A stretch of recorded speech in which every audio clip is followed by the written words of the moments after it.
Castellammare è una città che punta tantissimo sul turismo.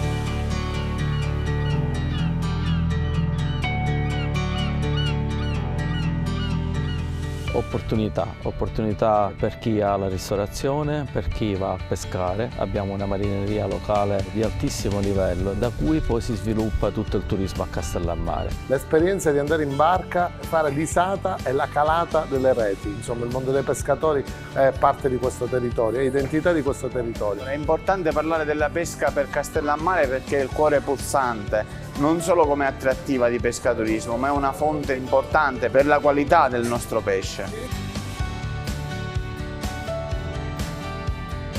I castellammaresi di fatto stanno cominciando a capire la risorsa immane che hanno e sono nate una nuova generazione di pescatori. Ci sono dei ragazzi che vanno a pescare, però poi hanno la capacità di sviluppare della pescaturismo e fanno sì che quindi la marineria locale diventa motore essenziale anche di un'attività fiorente del nostro paese.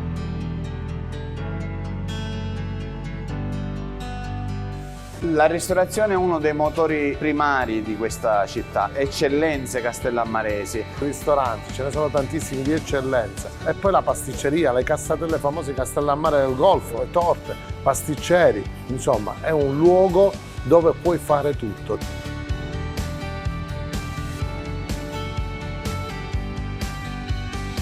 Sono contentissimo di aver fatto questa esperienza con Io Compro Siciliano per far sì che se ne parli della mia città nel mondo, Castellammare del Golfo.